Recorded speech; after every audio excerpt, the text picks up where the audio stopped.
हमने इसके अंदर देखो फॉर लूप देखा था, ठीक है। फॉर लूप में हमने क्या करा था कि वैल्यू इनिशियलाइज करी और उसको आगे हमने प्रोसेस करा एक्स वाई जेड तरीके से डिफरेंट डिफरेंट फॉर्म्स में। अब एक होता है अगला, एक और होता है इसमें फॉर ईच लूप। मैं क्या करूंगा, इस डे को हम 11th डे काउंट करके चलेंगे, क्योंकि मैंने कल की जो क्लासेस थी ना, वो लास्ट क्लासेस को दो पार्ट्स में डिवाइड कर दिया था। एक अपना आइटरेशन इनिशियल फॉर लूप, और एक हमने लगाया था फिर कंडीशन, सॉरी, एक लगाया था इफ एल्स कंडीशनल स्टेटमेंट्स, फिर हमने आइटरेटिव का एक फॉर लूप को बना दिया था। तो मैं इस फाइल को देता हूँ जावा 11 और उसके बाद आपका 01 और इसके बाद देते हैं फॉर ईच डॉट जावा, ठीक है। सीक्वेंस में ऐसे लेके चल रहा हूँ। अब इसको मैं समझाता हूँ फॉर ईच लूप। अभी आप कुछ टाइम बाद आप देखोगे कि हम एरेज वगैरह को भी डिस्कस करेंगे, ठीक है। एरेज डिस्कस करेंगे तो एक चीज आप समझना, जैसे एरे होते हैं, एरेज को अगर आपको आइट्रेशन करना है, उसको प्रोसेस करना है, तो आप कैसे करोगे। अब लेट सपोज, पहले मैं एग्जांपल देता हूँ। इस कोड को कॉपी कर लेते हैं और इसमें से गए थे, हाँ, इसको पेस्ट कर लेते हैं।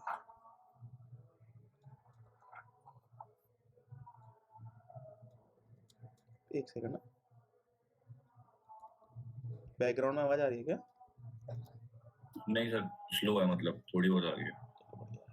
लैपटॉप का कमाल है। अब इसके अंदर आप देखो, लेट सपोज मेरे को कोई वैल्यूज प्रिंट करानी है 1 से लेके 5 तक, तो सिंपल मैं क्या करूंगा, एक तरीका तो ये है, इसको इधर रखते हैं और इसको करते हैं 5 और इसको हटा देते हैं।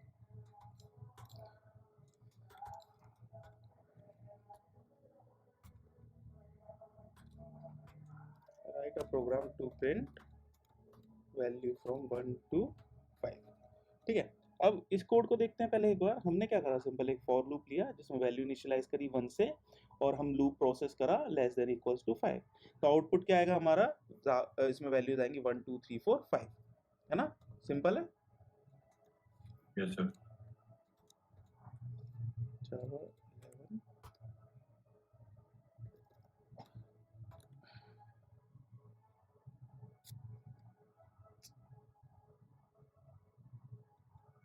आउटपुट आया हमारा 1 2 3 4 5, नॉर्मल जो हमें पता था कि इसका आउटपुट यही आएगा, कोई दिक्कत नहीं है। अब इसको प्रिंट कराने का एक तरीका और है। एक तरीका और क्या है, अगर मैं लेट सपोज मेरे पास एक डेटा सेट है, मैंने बोला एरे, उसकी वैल्यूज हैं, इसको पहले टाइप डिफाइन कर देते हैं, एरे टाइप का है, उसकी वैल्यूज है लेट सपोज 1 2 3 4 5। अब इन वैल्यूज को मेरे को प्रिंट कराना है, ठीक है। अब ये मैं कैसे कराऊंगा, अभी तो मैंने क्या करा, फॉर लूप लिया, 1 से 5 तक वैल्यूज प्रिंट करानी थी, तो आई वैल्यू इंक्रीज कराते गए और उसको प्रिंट कराते गए। ये तो एक तरीका हो गया। अब मेरे पास कुछ प्री डिफाइंड डेटा सेट है, उसमें एक एक एलिमेंट को प्रिंट कराना है, तो मैं कैसे कराऊंगा, कैसे कराऊंगा बताओ। एक तरीका तो ये है, सिंपली फॉर लूप ले लिया और इसके अंदर जो एरे है इसको मैंने इनिशियलाइज कर दिया -1, या इसको ऐसे करते हैं,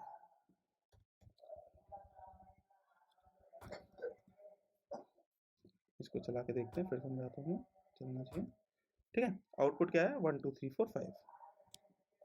पहले इसको समझते हैं। दो बार आ गया सर। हाँ, ऊपर वाला भी चला और नीचे वाला भी चला, इसीलिए दोबारा गया। ये ऊपर वाला भी लूप चला,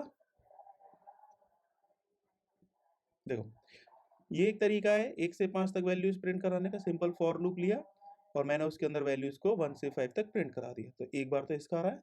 और एक तरीका है कि मैंने एक एरे ले लिया, एक कलेक्शन ले लिया इंटीजर, उसके अंदर मैंने वैल्यूज 1 to 5 डाल दी और मैंने इसको फॉर लूप लगाया और एक एक एलिमेंट को उसके इंडेक्स से पिक कर लिया।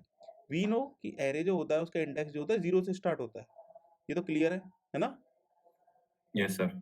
एरे एरे का इंडेक्स जो होता है आपका 0 से स्टार्ट होता है, तो ये वैल्यू आपकी 0 इंडेक्स पे होगी, ये 1 इंडेक्स पे, ये 2 पे, ये 3 पे, ये 4 पे। ये हमें क्लियर है, क्लियर है ये।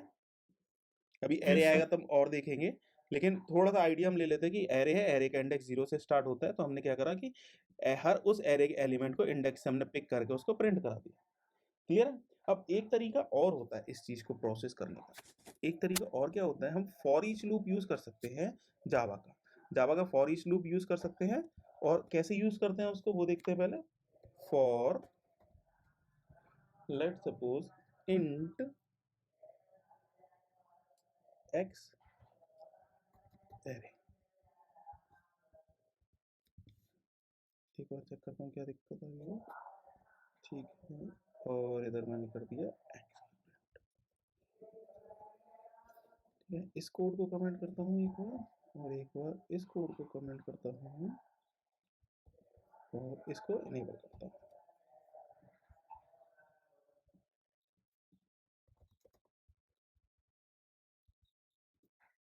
कंपाइल हो गया और रन हो गया।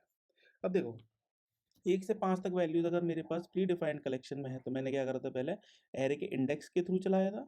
और एक तरीका और होता है, फॉर ईच लूप होता है, for each loop.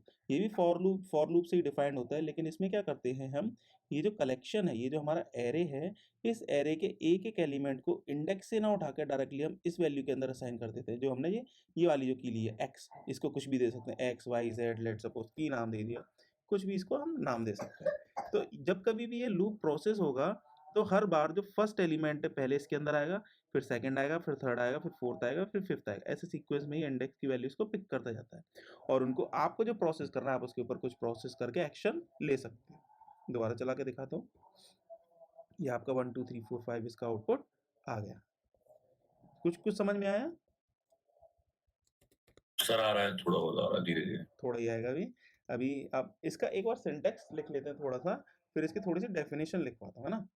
For each loop का यूज होता है जहाँ पे आपके पास एपीआई से डेटा आएगा, या फिर आपके पास प्री प्रोसेस डेटा है, जो आपके पास एक कलेक्शन बना हो, उसके ऊपर कुछ आपको एक्शन लेना है, तो उधर ये काम में आता है मेनली। इसका सिंटेक्स मैं लिखवाता हूँ पहले। सिंटेक्स क्या होता है आपका इसके अंदर, सिंपल जैसे मैंने बताया, for array data type value array, और इसके अंदर आपका आ गया स्टेटमेंट।